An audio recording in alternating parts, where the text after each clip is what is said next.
Bueno, arranco entonces. Bueno, hoy el módulo de hoy, por lo que tengo entendido, tiene que ver con la ventilación no invasiva, que dentro de hay distintos métodos. Uno va a ser lo que yo voy a hablar, que es particularmente la BNI, y por otro lado está la cánula alto flujo, que es lo que va a hablar Mari en la segunda etapa, en la segunda parte. Entonces, nada, un poco es hablar de generalidades, un poco la evidencia del uso de la ventilación no invasiva, y después hablar también qué tipo de aparatología tenemos en el mercado, no solamente en el hospital, y un poco de la evidencia de la ventilación no invasiva.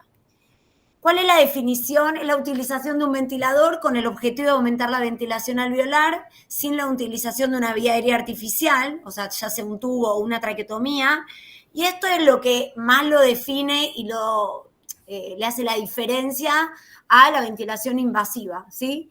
Esto es importante entender porque lo que cambia entre la ventilación no invasiva y la invasiva es la interfase. Pero después estamos usando un respirador, usamos presiones, usamos variables y por eso tenemos que saber los modos ventilatorios, que es lo que se vio en la clase anterior, las generalidades de fisiología respiratoria que habló Mari, ¿sí?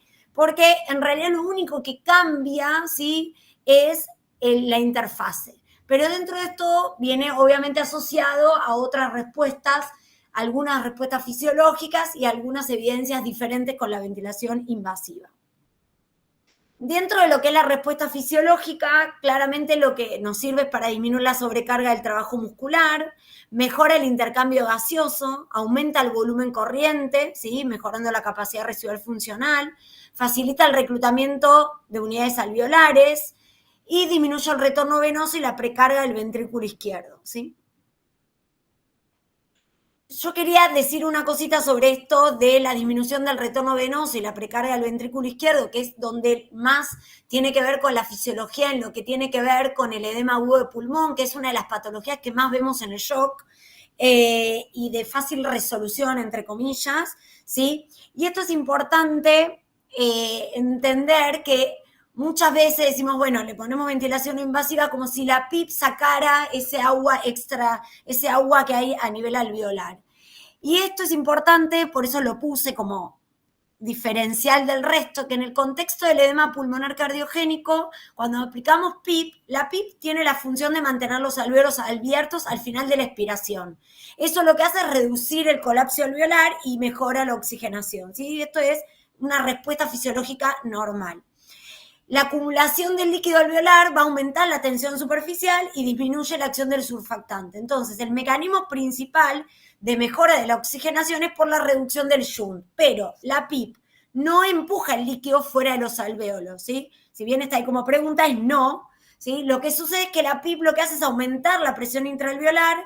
De esa manera se reduce el gradiente de presión, favoreciendo el pasaje del líquido desde los capilares al espacio alveolar, y de esa manera se limita ese acúmulo del líquido alveolar, ¿sí? Entonces, la PIP, entre comillas, como no es una aspiradora, no es que está secando los alvéolos, sino que lo que impide es que más líquido ingrese en su interior. ¿Y cómo se reduce este líquido? La resolución del edema alveolar va a depender del transporte activo de sodio a través del epitelio alveolar. Eso va a generar un gradiente osmótico responsable de esa reabsorción del agua desde el espacio aéreo hacia el intersticio y los linfáticos, ¿sí? Y además la PIP lo que también mejora es la mecánica respiratoria y reduce el trabajo respiratorio, ¿sí? Entonces, el uso de PIP o CPAP, que es lo primero, digamos, es una de las técnicas o de tratamiento, no técnicas, que tenemos que hacer en el edema agudo de pulmón, lo que va a hacer es restaurar rápidamente la estabilidad cardiovascular, digamos, revirtiendo todos los efectos deleterios de todo esto que pasa, de las oscilaciones negativas de la presión intratorácica, reduciendo la precarga y la poscarga del ventrículo izquierdo, ¿sí? Todo esto no tiene que funcionar solo y obviamente va asociado al tratamiento de diuréticos y de disminución de la TA con NTG o NPS, ¿sí?, de acuerdo a lo que se tenga que utilizar. Y me pareció como importante establecerlo porque es realmente, digamos, en lo que es agudo y en el shock es una de las patologías que más recibimos y que más utilizamos ventilación no invasiva, ¿sí? Ahora, ¿por qué hay tanto interés en la ventilación mecánica no invasiva? Para evitar las complicaciones que tienen relación con la ventilación mecánica invasiva, ¿sí? En la ventilación invasiva, todo lo que tiene que ver con el daño que puede generar la mucosa traqueal por la intubación y el tubo, ¿sí? Puede alterar los mecanismos de la tos, ¿sí? La necesidad de más sedantes y obviamente la neumonía asociada al respirador o a la vía aérea artificial. En la no invasiva, el mayor problema es la intolerancia, ¿sí? Que es una de las principales causas de falla, la intolerancia y sobre todo la claustrofobia y las máscaras, ¿sí? Y lo más importante es no retrasar la intubación y saber cuál es el momento para decir esto no funcionó y tenemos que intubar, ¿sí? No es una sobre la otra. ¿Cuáles entonces un poco las ventajas de lo que hablaba recién? Reducción de la incidencia de neumonía asociada al respirador, acortar el tiempo de estadía en UTI si tiene evidencia e indicación de utilizarla, si no lo único que vamos a hacer es retrasar la estadía en UTI y aumentar la mortalidad. Evitar el uso de sedación profunda y relajación, conserva el habla y los reflejos deglutorios y preserva los mecanismos de defensa de la vía aérea. Entonces, no es una versus la otra, sino que cada una tiene su evidencia, sus indicaciones y sus contraindicaciones, y tenemos que saber exactamente cuáles son para poder tomar la decisión en qué momento, ¿sí? Si decidimos hacer ventilación no invasiva, por ahí hay que decir, hubo falla en la ventilación no invasiva y tenemos que decidir intubar, ¿sí? Esta cosa que uno escucha mucho, que dice, bueno, hagámosle un ratito y vemos, porque para evitarlo, intubarlo, ¿sí? Siempre y cuando tenga la indicación, porque si no vamos a aumentar la mortalidad, y esto es súper importante y hay evidencia sobre esto. El paciente en general en la ventilación no invasiva va a manejar o determinar su frecuencia respiratoria, su volumen, su tiempo y su flujo. Entonces es muy importante, obviamente, que el paciente esté despierto, esté consciente y pueda colaborar para poder manejar todos sus parámetros. Hay algo que cuando, digamos, uno va a hacer ventilación no invasiva, lo más importante es seleccionar al paciente, ¿no? Y Nava, que es uno de los que más escribió sobre ventilación no invasiva, hizo un montón de trabajos, lo que decía es que debemos considerar que un paciente con un grado leve de insuficiencia respiratoria probablemente no necesite ventilación no invasiva, y en el otro extremo, los que tienen un grado severo, ¿sí? De insuficiencia respiratoria aguda, probablemente tengan contraindicación para la ventilación no invasiva y tengan que ser intubados, ¿sí? Entonces, ojo con el sobreuso a los pacientes que probablemente no lo requieran, y ojo con los pacientes severos que probablemente requieren intubación, pseudoanalgesia y probablemente tal vez relajación. Entonces, cuando seleccionamos a los pacientes, tenemos que pensar en una insuficiencia respiratoria moderada o grave, con una expectativa de resolución a corto plazo, y esto es importante. Si yo voy a tener un paciente 10 días con ventilación invasiva, probablemente algo no esté bien, ¿sí? Es muy raro que esto suceda y es algo que aparte no se puede sostener, es muy difícil de sostener una ventilación no invasiva por tanto tiempo. Y hay que tener en cuenta que es lo que vamos a ver en la evidencia del subgrupo específico de enfermos que tienen una evidencia muy alta de que tienen buenos resultados y que disminuye la mortalidad. ¿Y cuáles son estos pacientes?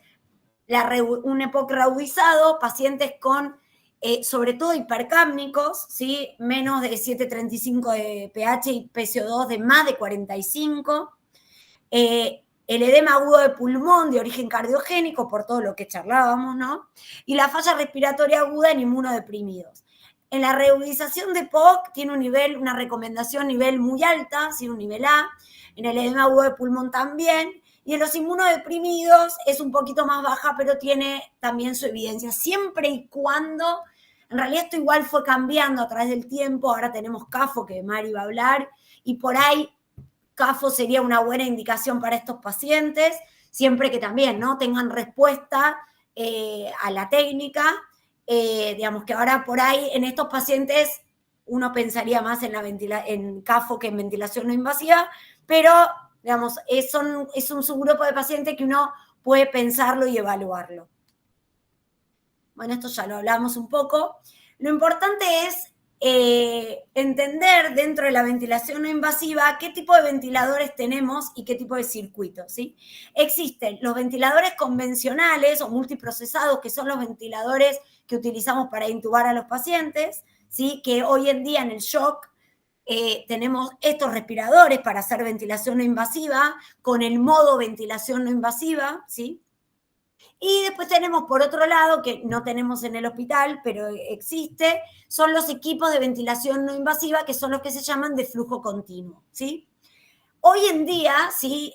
Tanto los ventiladores multiprocesados como los de flujo continuo permiten, ¿sí? Tienen el módulo, bueno, flujo continuo por supuesto, te permite fuga, y los multiprocesados también tienen este módulo de BNI que lo que hace es compensar la fuga, porque no es un sistema cerrado, sino tenemos una máscara que si bien va a estar, digamos, sobre la cara y vamos a tratar de sellarla, no es un sellado completo y no es un sistema cerrado. ¿Sí? Entonces, esta ventilación convencional es el multiprocesado que tiene doble rama, una rama inspiratoria y una rama expiratoria, y los equipos de flujo continuo es una sola rama unidireccional, ¿sí? Con una válvula unidireccional o lo que se llama el whisper o salida expiratoria, ¿sí? Por donde tenga que liberar la CO2. Y tenemos igual ahora volvemos a hablar un poco de todo esto. Y después tenemos las complicaciones, ¿sí? Que son la congestión nasal, la sequedad de boca o nariz, la irritación ocular, sobre todo cuando utilizamos la máscara oronasal, ¿sí? La úlcera del puente nasal o las úlceras en la frente y en los costados, ahora que se usa mucho la Performax, distensión gástrica, vómitos y aspiración. Y dentro de las contraindicaciones es importante entenderlas, tenemos absolutas y tenemos relativas. Dentro de las absolutas, obviamente tenemos paciente en paro respiratorio o cardíaco, severa inestabilidad hemodinámica, ¿sí? Esto es importante, severa, porque, digamos, depende de qué hablamos de inestabilidad hemodinámica y eso hay que evaluarlo en cada paciente, ¿sí? Un paciente que está con un shock séptico, ¿sí? Donde se sabe que el diafragma, el 50% del flujo sanguíneo va a ir al diafragma. Obviamente esos pacientes probablemente requieran ser intubados y sedados, ¿sí? Para optimizar ese flujo sanguíneo, pero hay que evaluar cada caso en particular. Paciente inconsciente o no colaborador, trauma, cirugía craneofacial, salvo que tengamos algún tipo de interfase como la escafandra.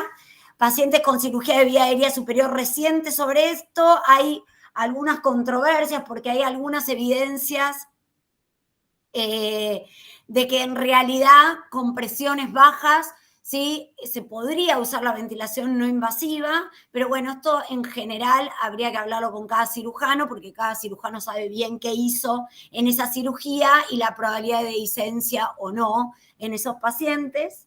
Sangrado digestivo severo, pacientes que no protegen la vía aérea o tienen vómitos y pacientes con cirugía gastrointestinal alta. En realidad esto es igual que la cirugía de vía aérea superior reciente, ¿sí? Habría que hablar con el médico y evaluar entre todo el equipo cuáles son los beneficios y los riesgos, ¿no? Y dentro de las relativas, obviamente pacientes con abundantes secreciones, que tengo que aspirarlo varias veces por día, entonces tengo que estar sacando permanentemente la ventilación de la máscara. Pacientes con ansiedad extrema, esto obviamente hoy en día hay un montón de medicaciones que podrían ayudar a esto, ¿sí? Dexmedeto, bueno, por ahí Fenta, hay como medicación donde uno puede hacer alguna prueba si tiene que ver solo con la claustrofobia y la ansiedad y la hipoxemia refractaria. Dentro de los respiradores que les decía antes que podían ser de flujo continuo o multiprocesados, esto nada para mostrar, acá tenemos los dos tipos de respiradores. El que está abajo es el multiprocesado, donde tenemos una rama inspiratoria y una rama expiratoria, que es el ventilador típico que vemos que tenemos nosotros en el shock para ventilar a los pacientes. Y por otro lado, tenemos arriba los respiradores de flujo continuo, que son de una sola rama, que son a turbina, ¿sí? Que solo utilizan presión de oxígeno y que hacen una mezcla con el aire ambiente, donde hay, como ven la flecha, perdón, antes, ¿sí? Teníamos Ahí inspira, ¿sí? ¿Sí? Y va, esa es la IPAP, y luego la expiración, ahí se me fue, perdón, ¿eh?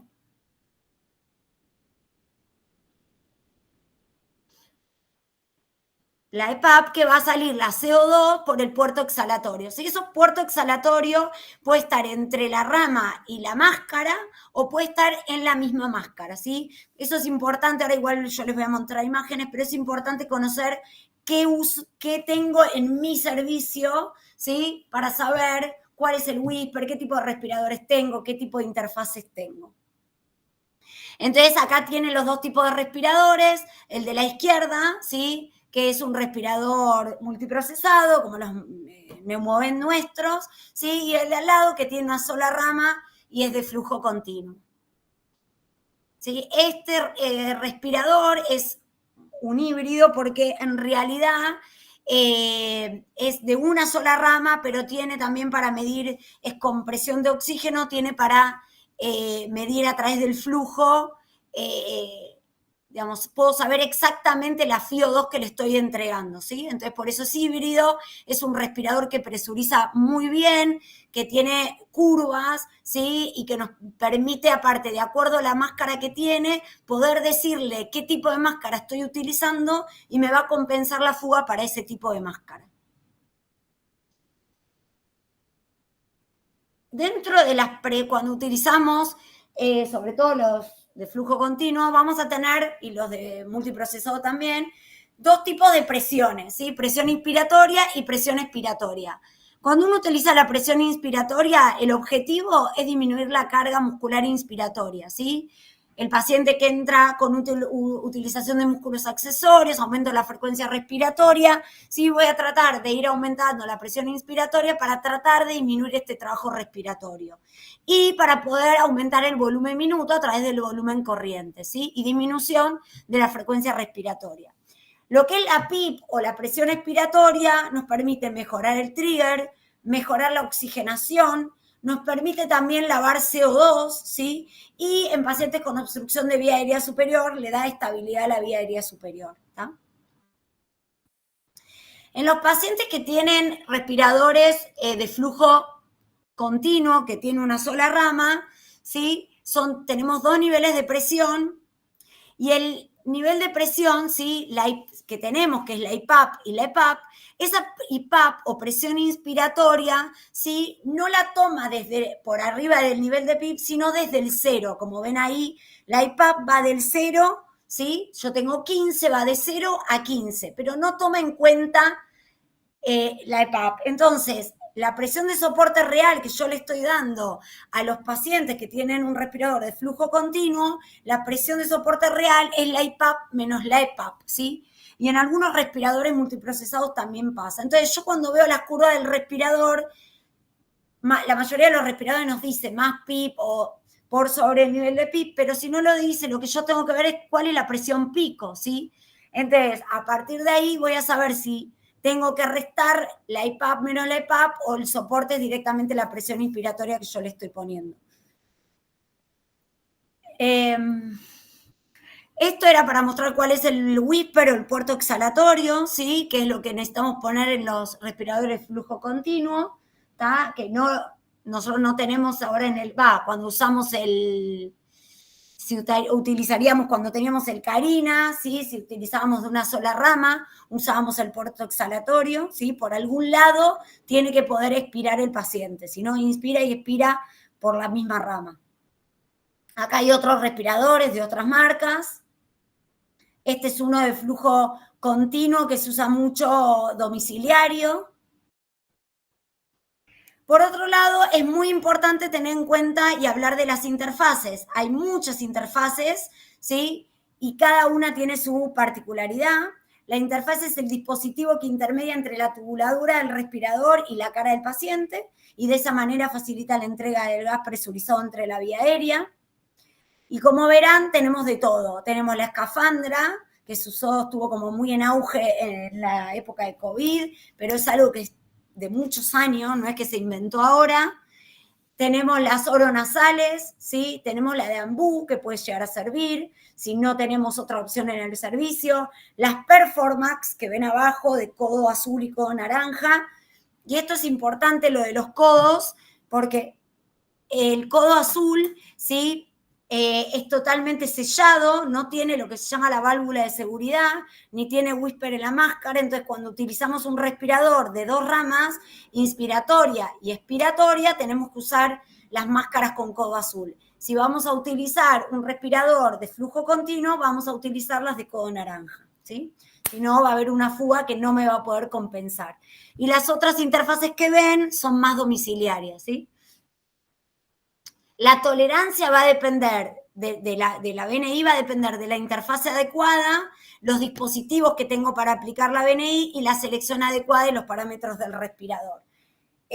Obviamente hay lugares donde no podemos elegir qué tipo de máscara vamos a utilizar, pero si tenemos esa posibilidad, para algunos es más cómodo la oronasal, para otros es más cómodo la Performax, ¿sí? Entonces, si tenemos la posibilidad de elegir, lo tenemos que tratar de hacer y ser empáticos con el paciente. Es bastante incómodo, si alguna vez se lo probaron, es bastante incómodo, ¿sí?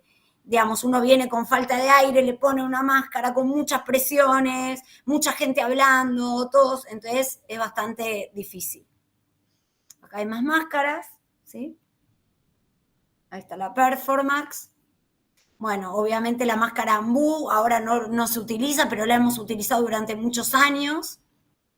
¿Sí? De esta manera la usamos, o sea, no hay excusa para no hacer ventilación no invasiva.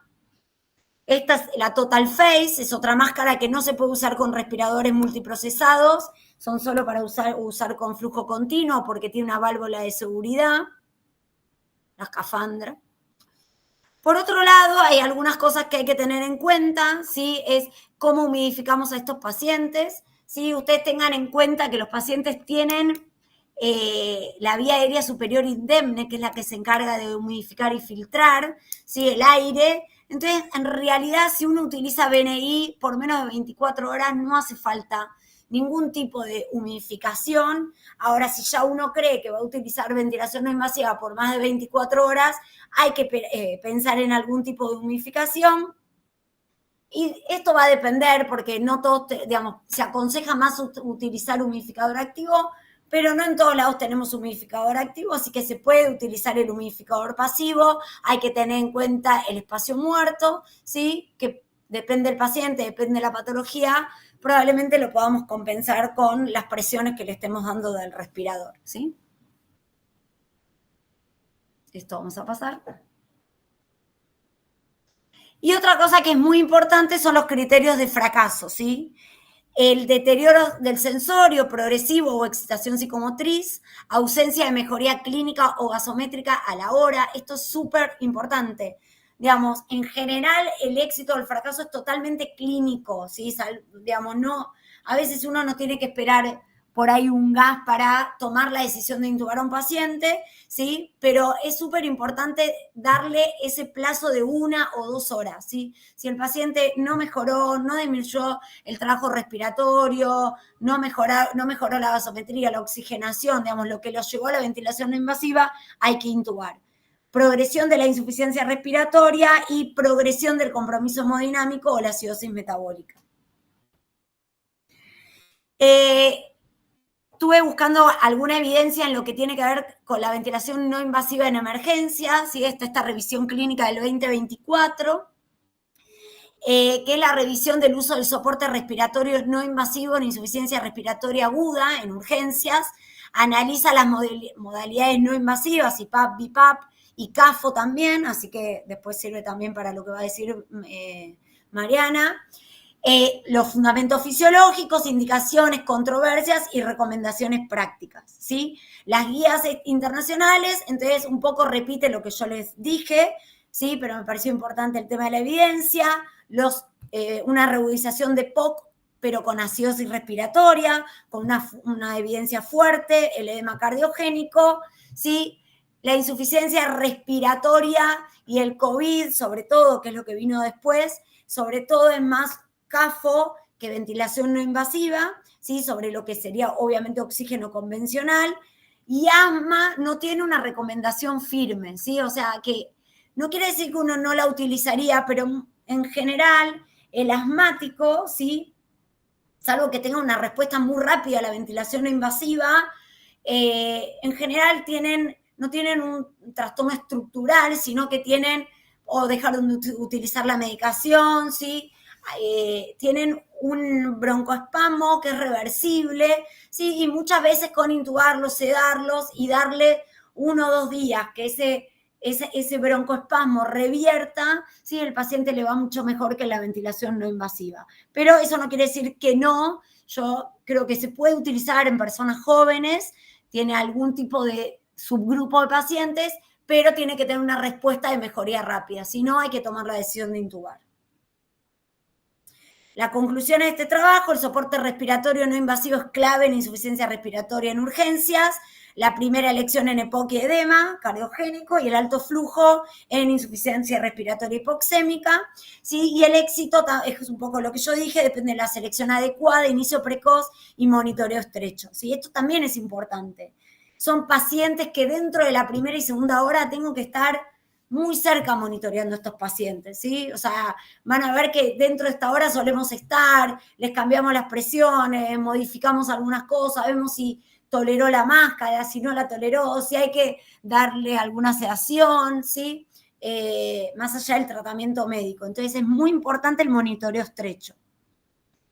Entonces, cuando uno va a utilizar BNI, por más que el paciente ingresa con mucha insuficiencia respiratoria, sed de aire y demás, tenemos que explicarle la técnica al paciente, porque el paciente está despierto, tiene que colaborar, ¿sí? Seleccionar la interfase, qué tipo, tamaño adecuado para el paciente que esté ingresando.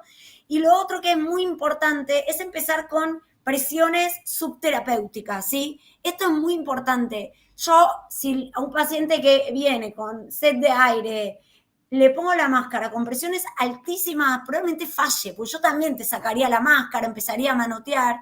Entonces hay que tratar de aproximarle la máscara, explicarle y empezar con presiones bajas, 5 de PIP, ¿sí? Y después ir de a poquito, para que el paciente se vaya adecuando a lo que le estamos haciendo, ir aumentando de acuerdo a la patología y a la necesidad del paciente, ¿sí? Luego, sí, le aproximamos la máscara, obviamente el ajuste del arnés para evitar las fugas excesivas, porque también las fugas excesivas es una de las causas de falla de la ventilación no invasiva. Determinar la FIO2 con el objetivo del paciente, ¿sí? Y finalmente establecer las presiones y las alarmas finales con que yo creo que el paciente se adapta a la ventilación no invasiva.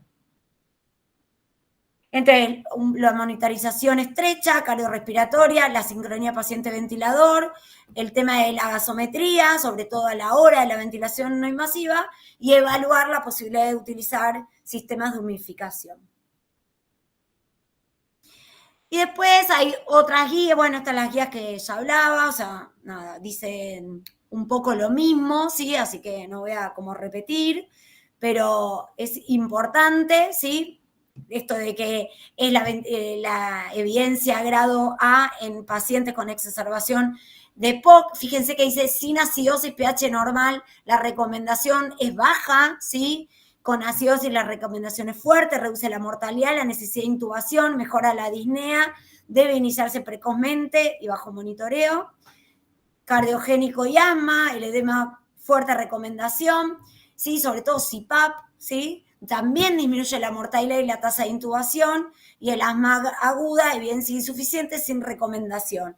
Puede considerarse si aparte muchos asmáticos también, digamos, tienen asmas graves de mucho tiempo y se solapan con EPOC.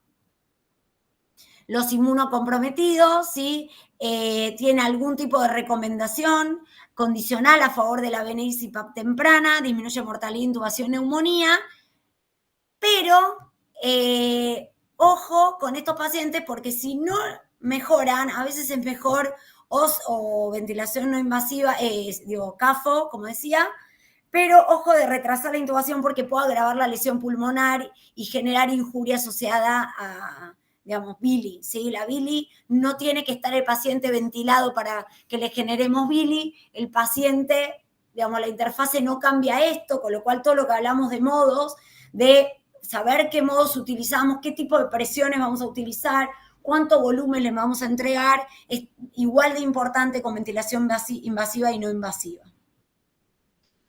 Hay otras recomendaciones en posoperatorios y cuidados paliativos, ¿sí? Tiene recomendación, sobre todo los pacientes que vienen en posoperatorios, donde en la cirugía los anestesistas hoy en día cada vez pasa menos, pero el anestesista ventila con 100% de FIO, sin PIP, volúmenes altos, entonces le generan un paciente previamente con pulmones sanos, le genera atelectasias por denitrogenación, entonces el paciente viene hipoxémico, pero porque, digamos, estuvo mal ventilado durante la cirugía. Entonces, en estos pacientes hay una recomendación de utilizar CPAP en el postquirúrgico en vez de darle oxígeno a 15 litros, que lo que único que vamos a hacer es perpetuar más la atelectasia por denitrogenación y con eso generar más bilis, ¿sí? Y bueno, obviamente los cuidados paliativos puede ser otro tipo de recomendación que reduce la disnea, la necesidad de morfina y mantiene el confort. El trauma tiene una recomendación condicional a favor, ¿sí? En realidad va a depender un poco de qué tipo de trauma torácico estamos hablando, ¿sí? Pero bueno, es otra patología a tener en cuenta y sobre todo en el shock, ¿sí? Igual, todo lo que tiene que ver con los virus que hubo en pandemia no tiene una recomendación formal y hay que pensar más en CAFO como primera línea. En post-extubación en Winning es como una clase aparte, porque de esto hay mucho para hablar, de hecho ahora salió trabajos nuevos sobre esto y algunas recomendaciones, así que no sé si Mari lo va a hablar cuando hable de Winning, pero existe la BNI post-extubación, la solemos utilizar como prevención de falla en pacientes con alto riesgo, que serían aquellos pacientes que son hipercápnicos, ¿sí? Que tienen antecedente de POC o que tienen antecedente de insuficiencia cardíaca. En esos pacientes, como prevención de falla, disminuye la mortalidad y la neumonía, ¿sí? Bueno, un poco las conclusiones, ¿sí? Es importante elegir el candidato pasible de beneficio con ventilación no invasiva, elección de la interfase más apropiada. Si tenemos la posibilidad de elegir el mejor equipo, elijamos el mejor equipo que tengamos en la unidad. No todos los equipos presurizan igual, no todos los equipos compensan la fuga de la misma manera, ¿sí? Utilizar la IPAP o la presión inspiratoria para disminuir el trabajo respiratorio y mejorar la ventilación alveolar. La IPAP para mejorar el gatillado, la oxigenación y el lavado de CO2 o washout. La FIO2 necesaria para mantener una saturación de más de 90, sobre todo en los EPOC, y optimizar la sincronía paciente-respirador. No se debe retrasar el inicio de la ventilación convencional ante el fracaso de la ventilación no invasiva. Y esto es súper importante, somos como bastante hinchas en esto, pero no nos ensañemos con la ventilación no invasiva, porque si no retrasamos, generamos bilis, aumentamos la mortalidad y todos los beneficios que tenía la ventilación no invasiva, ¿sí? Van a empeorar el pronóstico de nuestros pacientes. Muchas gracias por la atención. Es un poco generalidades, ¿sí? Después, obviamente, uno puede profundizar y hacer talleres y ver un poco qué tipo de presiones, cuánto de presión, cuánto en cada patología, pero bueno, un poco estas generalidades, así que cualquier pregunta, acá estoy. Gracias, Vane. No sé si los chicos tienen alguna pregunta ahora y si no, las hacemos al final como quieras. Dale, como quieras. Gracias, Vane, excelente. No, nada. Cierro acá. ¿Alguna pregunta, gente, para hacer? No, muy bueno, Vane. Bueno, ahí estamos. Ahí está, a ver si Marianita aprobó el curso de... Marianita sí, Marianita estaba mejor que yo. Vamos, Marianita. Si yo pude, vos podés. Es nuestra versión femenina de Bill Gates, Marianita. No tenés audio. Está muteada.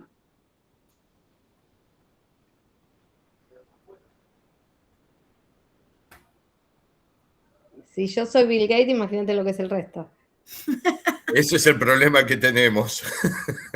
Qué mala. Ahí, Maravilloso. muy bien.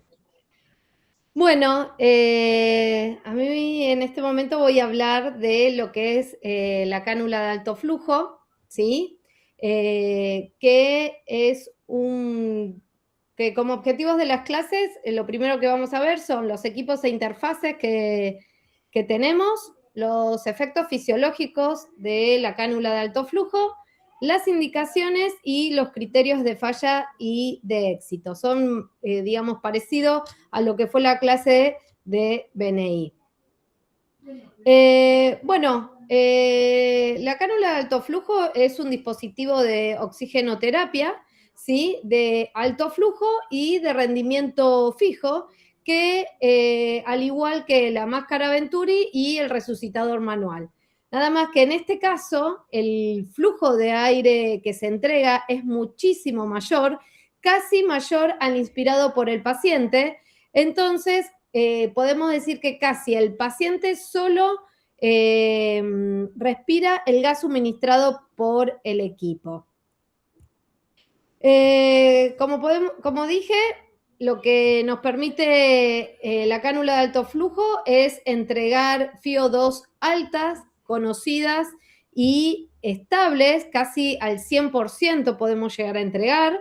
Son flujos altos y constantes, van a estar entre los 30 y 60 litros por minuto y se lo considera que a partir de 40 ya son flujos realmente altos. Esto es en el adulto. En los niños, en los bebés se entregan 2 litros por kilogramo minuto y en los pediátricos 1 litro kilogramos minuto, llegando hasta 20 como máximo 30 litros por minuto en los niños. Este gas que se entrega por la gran cantidad de flujo que se está entregando y a la velocidad, debe estar humidificado y calentado para evitar lesiones que después vamos a ver como efectos fisiológicos y lesiones que podemos ver que suceden hasta con una Venturi normal o con una cánula nasal de sequedad del epitelio y sequedad de las mucosas y lesión del epitelio. Acá nosotros podemos ver que hay distintos tipos de equipo. En este de la izquierda vemos que está conectado al oxígeno de pared directamente. En cambio, en este gráfico de la derecha, el del bebé, está conectado al oxígeno y al aire comprimido. Porque tenemos distintos tipos de equipos en donde algunos son mezclas de gases que provienen de la pared y en otros solamente, que es otro tipo de equipo, van a utilizar el oxígeno. Como vemos, en los dos casos tenemos aire, un humidificador activo, ¿sí? Entonces tenemos una tubuladura que es la humidificación activa, que es igual a la que usamos en la ventilación mecánica, y este va a estar conectado a un búster de agua destilada, ¿sí? Bien. Acá tenemos distintos tipos de equipos. A la izquierda tenemos los que se llaman blenders, que son mezcladores de oxígeno y aire comprimido. En función a esta mezcla es la cantidad de la fracción inspirada de oxígeno que se va a generar. Como podemos ver, hay una mezcla, ¿sí? Acá tenemos toma el oxígeno y el aire comprimido, se genera la mezcla y se entrega, como podemos ver en estos. En cambio, estos son equipos que funcionan a turbina y lo que hacen es toman el aire ambiente y lo mezclan con el oxígeno que sí se entrega desde la pared.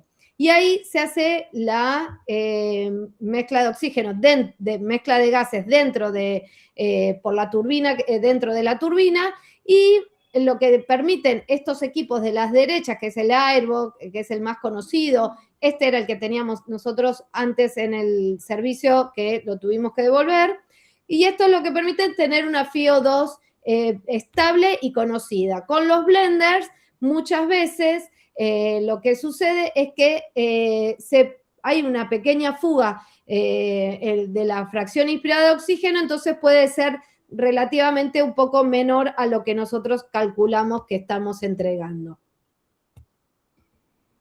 En este caso, como ven, en los niños, en general se utiliza con una válvula de seguridad, sobre todo cuando hay blenders, en donde en caso de que haya un aumento de la presión a nivel del gas de la pared por aumento a nivel, digamos, institucional, ¿no? del gas, hay una válvula que realiza la apertura para evitar el daño en el niño, ¿sí?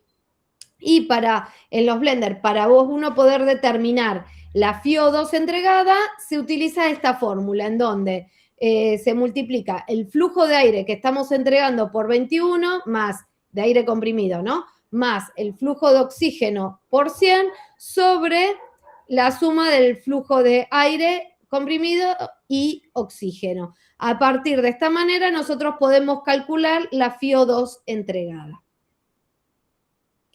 Con respecto a las interfaces, es una cánula nasal siliconada, ¿sí? Que tiene muy buena adaptación, cubre el 50% de las narinas y lo que hay que tener en cuenta son, sobre todo en los pediátricos, es calcular bien el tamaño, ya que debe cubrir el 50% de las narinas, no debe cubrir debe ser de un tamaño inferior. Con respecto al adulto tenemos S, M o L, pero bueno, eso de acuerdo a la disponibilidad que hay en las distintas instituciones. Y lo que hay que tener en cuenta que es una interfaz que no tiene espacio muerto, es ínfimo. Entonces, es una gran ventaja que tiene, ¿sí? Con respecto a las tubuladuras, lo que vamos a ver que depende el equipo. No corresponde a una tubuladura de cánula de alto flujo, pero como se ve muy bien el cable caliente que va por dentro, lo que hace es un sensor que permite la termorregulación de la temperatura. El aire va a salir entre 30 y 37 grados de acuerdo al confort del paciente, ¿sí? No debe ser inferior a eso. Entonces, con estos sensores de temperatura se va regulando automáticamente. Bueno, vamos a pasar ahora a los efectos fisiológicos de la cánula de alto flujo que van más allá del tipo de equipo que tengamos, ¿sí? Dentro de los efectos fisiológicos, uno muy importante que nombramos fue la humidificación y calentamiento del gas inhalado, lo cual, como les dije, va a estar entre 30 y 37 grados, y esto lo que permite es evitar las lesiones a nivel del epitelio que se generan cuando hay la entrega de un aire frío y seco. Como podemos ver, con una cánula de bajo flujo, como la cánula nasal, que entrega como máximo hasta 4 litros, vemos que muchas veces genera lesiones en las narinas. Bueno, imagínense si nosotros estamos entregando entre 30 y 60 litros por minuto. Entonces, es obligatorio y fundamental la humidificación y calentamiento de este gas, y esto, a su vez, lo que permite es mejora la eliminación de las secreciones porque permite que estén fluidas estas secreciones. Disminuye así la broncoobstrucción y le da mayor confort al paciente. Y que a su vez la eliminación de las secreciones, la expectoración de las mismas, le genera mucho menos gasto energético, por lo cual mejora desde distintos puntos de vista. La eliminación de las secreciones disminuye la obstrucción y encima no le genera mayor gasto energético la eliminación de las mismas. El washout de la vía aérea o el lavado del dióxido de carbono del espacio muerto anatómico que tenemos en la nasofaringe. En la nasofaringe, entre respiración y respiración, queda acumulado el dióxido de carbono de la respiración anterior. Lo que hace al ingresar un flujo un flujo alto con altas concentraciones de oxígeno es eliminar ese dióxido de carbono que tenemos en este espacio muerto y genera un reservorio de gas rico en oxígeno. Esto, a su vez, se traduce en una disminución de la disnea del paciente y se cree que es porque al disminuir el dióxido de carbono disminuye la captación de este a nivel del sistema nervioso central y hace que desde el drive central disminuya la cantidad de dióxido de carbono y de esta manera disminuya la disnea del paciente. Tenemos flujos inspiratorios altos, lo que hace que suplan la alta demanda del paciente. El paciente, cuando se encuentra en este aumento del trabajo respiratorio, genera una alta demanda, ¿sí?, ventilatoria, con flujos muy importantes, y lo que hace la cánula nasal es suplir, o sea, lo sobrepasa o lo iguala al flujo demandado por el paciente. Entonces, de esta manera, lo que genera es una disminución del trabajo respiratorio que se encontraba aumentado. Y a su vez, disminuye la resistencia de la vía aérea superior, por lo cual esto es un gran, factor que disminuye el trabajo respiratorio. Y en lo que es a nivel de los pediátricos hay que tener en cuenta este ítem, porque piensen que la vía aérea superior de los pediátricos representan casi el 50%, que es pura resistencia, y si nosotros lo podemos suplir, disminuimos muchísimo su trabajo. Tiene un efecto PIP. El efecto PIP, esto se cree que hay un promedio que por cada 10 litros de flujo de gas que se entrega, se genera un aumento en la vía aérea de la presión entre 0,6 a 1,10 centímetros de agua. Lo que generaría es un aumento del volumen al fin de la presión, al fin de la expiración, y generaría un aumento de la presión alveolar al final de la inspiración. Y esto llevaría, como lo explicó Vane en la BNI, disminuye la diferencia de presiones y generaría una disminución de la frecuencia respiratoria porque permite una mejor homogeneización de los volúmenes pulmonares en las distintas regiones del pulmón y disminuye a su vez el trabajo respiratorio al disminuir la frecuencia respiratoria, ¿sí? No hay trabajos que hablen específicamente o que evalúen el efecto sobre la musculatura respiratoria, pero sí se vio que al aumentar este efecto PIP que genera, disminuye el trabajo de los músculos respiratorios. Ya, hice lío. Esperen.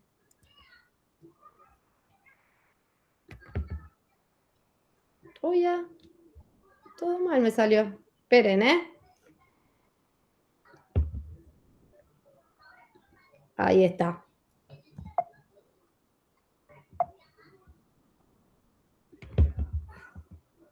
Y entrega de altos flujos de oxígeno, que es lo que decía antes, el flujo entregado es igual o mayor al flujo generado por el paciente, por lo cual esto sacia la demanda que tiene el paciente. Entonces, a partir de todos estos efectos fisiológicos, podríamos decir que la cánula de alto flujo lo que hace es reduce el impulso nervioso respiratorio central a partir de que disminuye el impulso hipóxico por la alta entrega de oxígeno que estamos entregando, que podemos entregar FiO2 elevadas, y a su vez lo disminuye porque disminuye el estímulo hipercápnico, ¿sí? Por este efecto washout que tiene.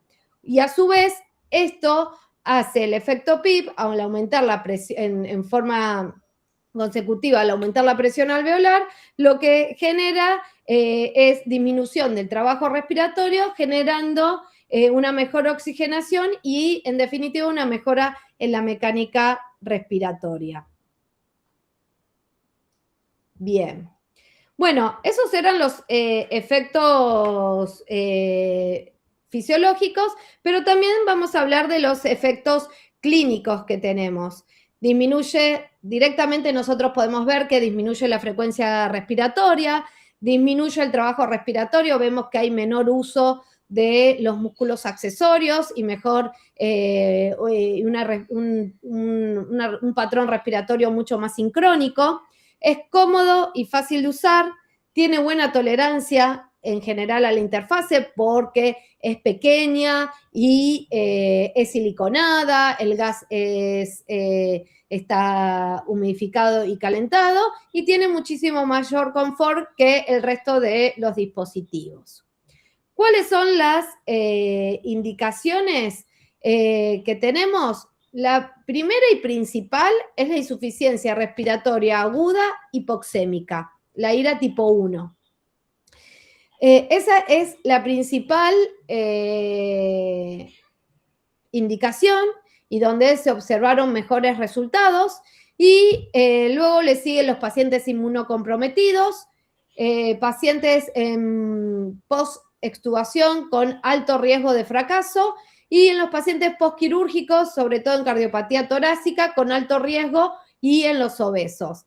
Claramente, todas estas indicaciones y los buenos resultados hay que tenerlos en cuenta de evaluar de digamos, que el dispositivo suceda con éxito y que sea rápida esta evaluación para no prolongar digamos, el uso de un dispositivo, como hablamos recién, habló Vanessa, en que no prolongar el uso de un dispositivo para tratar de evitar la ventilación mecánica, porque a largo plazo lo único que generamos es más daño pulmonar, mayor bili y termina llevando al fracaso a su vez de la ventilación mecánica también invasiva. ¿Cuáles son las indicaciones en pediatría? La IRA tipo 1, la IRA de bronquiolitis moderada, neumonía leve o moderada, posextubación, crisis asmática, fibrosis quísticas y apneas del prematuro. Esto va en orden de creciente de indicación. La IRA tipo 1, como en el adulto, es la principal indicación junto con la IRA de bronquiolitis moderada.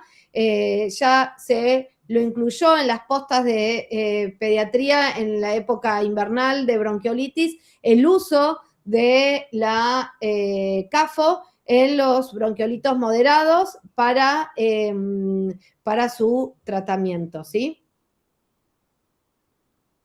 Ahora, la pregunta que nos tenemos que hacer es, ¿el paciente tiene indicación de cánula nasal de alto flujo? Bien. En caso de que sí la tenga, porque tiene una insuficiencia respiratoria aguda hipoxémica, tenemos que ver que no haya tenido respuesta a la terapéutica de oxigenoterapia convencional y que no se encuentre hipercápnico, ¿sí? Ya, como vimos, el paciente que presenta hipercapnia tiene una gran mejoría con la VNI. Entonces, esa sería una gran indicación de la VNI. Cuando el paciente tiene una insuficiencia respiratoria aguda puramente hipoxémica, la CAFO sería la indicación. Entonces, lo que vamos a hacer es la evaluación y vamos a hacer la evaluación clínica, el estado de conciencia del paciente, la mecánica ventilatoria, el uso de músculos accesorios, ¿sí? La saturación, la frecuencia respiratoria, la frecuencia cardíaca y la presión arterial. Y observar la presencia de disney y el confort que tiene hacia el dispositivo. Si alguna de estas partes de la evaluación en el primer momento ya no es satisfactoria o no se encuentra con el paciente, no está con un deterioro ya del sensorio o ya vemos signos de fatiga y demás, no sería la indicación de la CAFO, ¿sí? ¿Y cuál es el seteo del equipo? Vamos a colocar la interfaz de acuerdo al paciente, ¿sí? Vamos a elegir la cánula nasal de CAFO, digamos, siliconada y del tamaño más acorde para el paciente. Vamos a colocar el flujo según el peso y tolerancia del paciente. En general empezamos con flujos bajos y los vamos aumentando hasta que vemos que obtenemos una mejor tolerancia. Y vamos a calcular, vamos a indicar la FiO2 según objetivo de saturación, ¿sí? Y una temperatura acorde, podemos empezar de una temperatura, digamos, media e ir elevándola hasta que vemos que se humidifica y se calienta el aire de manera adecuada, ¿sí? Vamos a realizar una evaluación en la primera hora donde vamos a utilizar el índice de ROX, que ahora lo vamos a ver. Podemos utilizar distintas escalas, por ejemplo, en pediatría se utiliza la escala de TAL y demás, y vamos a evaluar la clínica y el confort del paciente. ¿Qué debo monitorizar y prestar atención? En relación al equipo, la temperatura, la fracción inspirada de oxígeno y el flujo seteado, eso lo tenemos que monitorizar en forma permanente. Que tenga una conexión a la corriente eléctrica, porque muchos tienen batería, pero que esté bien conectado, ¿sí? Que siempre haya agua destilada, ¿sí? Y con un llenado correcto, que van a ver que tiene, en general es autolimitado. Las conexiones correctas de oxígeno, tubuladuras y sensores de temperatura. Esto es fundamental para evitar quemaduras en la vía aérea. Y tener en cuenta que no se debe acumular agua en las tubuladuras. Si empieza a haber condensación de agua, se debe disminuir algún grado de temperatura y vaciar las tubuladuras, porque eso genera mayor resistencia y no cumple el funcionamiento adecuado. En relación al paciente, lo que vamos a tener en cuenta es el índice de ROX, el cual surge de la relación entre la saturación y la fracción inspirada de oxígeno de esa relación sobre la frecuencia respiratoria. Este índice de ROX nos va a hablar de éxito o fracaso de la terapéutica, ¿sí? Cuando da valores por arriba de 4,48, hablamos de que la terapéutica está siendo exitosa, y cuando da valores por debajo de 3,85, estamos hablando de que la terapéutica no estaría funcionando y estaría fracasando.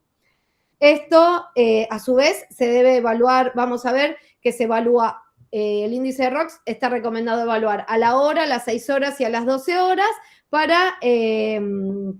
y valorarlos en los distintos momentos. En caso de pediatría, utilizar el score de TAL y Goods.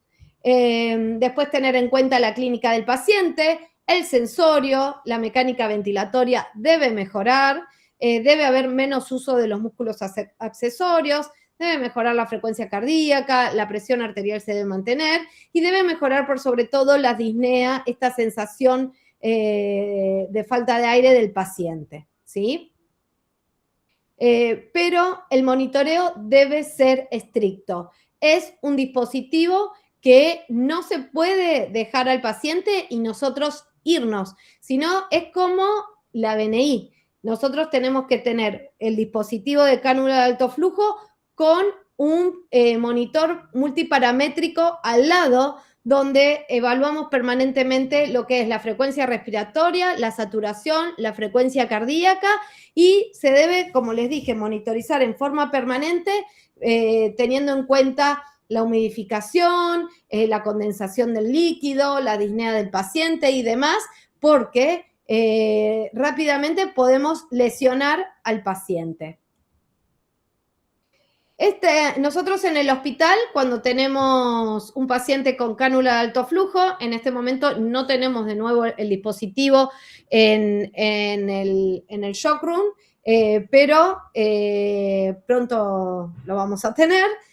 Lo que hacíamos era utilizábamos esta ficha en donde poníamos cómo era el seteo inicial, qué flujo tenía, la fracción inspirada de oxígeno, la frecuencia respiratoria, cardíaca, la saturación, cuánto nos daba el índice de ROX y la PAFI. Nosotros agregamos, digamos, hacíamos el control a las 2 horas, a las 6 horas y a las 12 horas. ¿Qué es lo importante de esto? Que si a las 2 horas no tenía una mejoría clínica, pues nosotros considerábamos que el dispositivo no estaba funcionando y lo considerábamos fracasado y teníamos que escalar en la terapia de tratamiento, ¿sí? Entonces, esto es fundamental. A las 6 horas debería estar igual o realmente mejor, y si a las 12 horas continuaba con esta mejoría, comenzábamos con el descenso primero de la fracción inspirada de oxígeno y luego con la disminución del flujo entregado. Entonces, ¿cuáles son los criterios de éxitos y de falla? Tenemos el índice de ROX, que lo estuvimos viendo, que lo evaluamos nosotros en este caso a las 2, 6 y 12 horas. Como les dije, un valor mayor o igual a 4.88 es éxito, y a las 12 horas lo que hacemos es, con un afío de 40% y un flujo de 40 litros por minuto, lo que hacemos es pasarlo a terapia de oxígeno convencional, ¿sí? Terapia de oxigenoterapia convencional. En cambio, si el valor da por debajo de 3.85, tenemos altas probabilidades de fracaso y entonces debemos escalar en la terapéutica.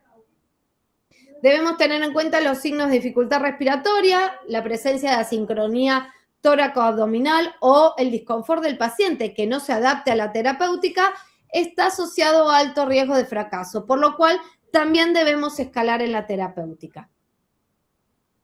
Entonces, como conclusiones, podemos decir que la cánula de alto flujo es un dispositivo de oxigenoterapia de rendimiento fijo que otorga concentraciones elevadas de oxígeno estable y altos flujos constantes, que hay diferentes tipos de generadores de flujo, los mezcladores, que son los blenders, y los generadores de flujos por turbina, que son los más conocidos como el Airbo, ¿sí? Posee una interfaz que es mucho más confortable y tiene mejor tolerancia para el paciente, le permite realizar una sedestación, le permite ingerir líquidos, expectorar y eliminar las secreciones mucho más fácil, entonces es mucho más confortable. La cánula de alto flujo además tiene grandes beneficios con los efectos fisiológicos que pudimos ver. Su principal indicación es la insuficiencia respiratoria hipoxémica tipo 1 y en los pediátricos la bronquiolitis moderada. El índice de ROX es un determinante de éxito o fracaso en la terapéutica, y la evaluación clínica es fundamental para poder determinar la implementación de la CAFO, continuarla o suspenderla, y que es fundamental que con el uso de la CAFO haya un monitoreo permanente y continuo del paciente. Creo que eso hay que tenerlo muy en cuenta, porque muchos creen que como una cánula nasal lo podríamos poner en la guardia general o en la sala de internación y dejarlo al paciente, pero no. Es un dispositivo como la BNI, es un dispositivo en donde podemos generar daño y podemos llevar a que el paciente, si no lo cuidamos, empeore. Entonces debe ser bien monitorizado y debemos estar al lado de la cama del paciente. Muchas gracias.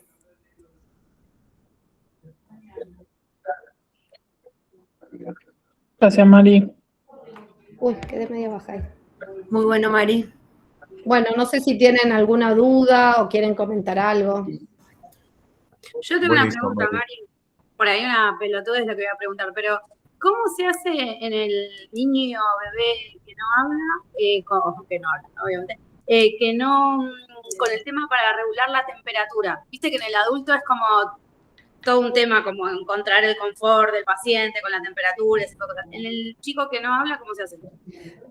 Lo principal es evaluar la temperatura, siempre empezar de más abajo e ir escalando, y después ver que no haya condensación en las tubuladuras, porque si hay condensación significa que la diferencia entre la tubuladura y el aire ambiente es demasiado, entonces lleva a la condensación.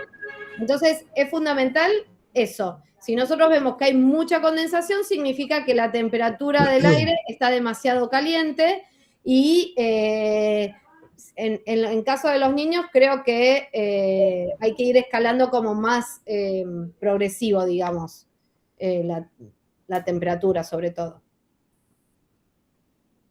Totalmente. Ok. Sí, por ahí un detalle pavote es muchas veces sobre todo con los lactantes muy chiquititos, tienen trastornos de termorregulación y más cuando cursan algún tipo de infección. Entonces, un poco la temperatura también se adecua en base a la condensación, no en el sistema, también a la temperatura corporal del pibe. Cuando cursan infecciones que suelen estar febriles, solemos usar temperaturas más bajas. Nunca menores a 30, 32 grados, por el hecho de poder mantener una buena humedad relativa del gas inspirado, nada más. Claro. Para que no se le tape de moco. ¿Alguien tiene alguna pregunta más? Sería muy bueno tenerlo en el servicio. Bueno, justamente. Sí, Solita mucho también. Pero el otro día tuvimos ya ahí unas tratativas. Yo quiero decir algo igual con eso que vos dijiste, Mari, que me parece que está bueno. Está buenísimo porque para mí es como la BNI, digamos. La verdad que son sistemas no invasivos que en la primera línea tendrían que estar, pero siempre, como dijo Mari, en la primera línea siempre que haya monitoreo, digamos. Hacer un cuartito enfrente y poner CAFO es un peligro. Lo he visto, digo, donde yo trabajo en el otro lugar se usa muchísimo CAFO hace muchísimos años antes de la pandemia. Y es un peligro porque no tiene alarmas. Entonces, es mucho más peligroso que la BNI porque es un sistema que no tiene alarmas. Se corrió, no lo vimos, paro por hipoxemia. Sí, esa es como una contra que tienen todos los dispositivos que no tiene sistema de alarmas. Exacto. Entonces, por eso el monitoreo es clave. Claro, es fundamental, digamos. Bueno, fue todo un tema con la introducción de las CAFO La CAFO en pediatría tuvo una gran ventaja y me parece que en clínica también. Uno, que como es un sistema simple y lo perciben como más intuitivo para el manejo, es como que fue casi como una vacuna contra el pánico que le tienen los clínicos de adultos y de pediátricos a la presión positiva. Sí fue todo un tema hacerles entender que mínimamente tiene que tener un saturómetro el paciente que está con una CAFO. Mínimamente. Entonces, si tenía que tener un saturómetro, ya era un paciente grave. No, es un paciente que tiene que controlar como tiene que controlar una cetoacidosis diabética o un diabético que está debutando. Eso por un lado. El tema de tenerlo en el servicio. Hablamos con la empresa, estabas vos, Mariana. Sí. El viernes me mandaron, ese mismo, hablmes, un miércoles. Un miércoles era, sí. Un viernes. Un viernes, bueno, el lunes pasado me mandaron el modelo para solicitar los monitores nuevos. Ahí nomás los corregí, los modifiqué y se los entregué a Vargas. Y estoy esperando que mañana lo volvemos a mensajear a Escudero para que nos mande la nota, el modelo de pedido para las CAFO y la tratemos de entregarla el lunes o el martes, porque yo ya después me voy y se perderían 15 días y quiero evitar eso.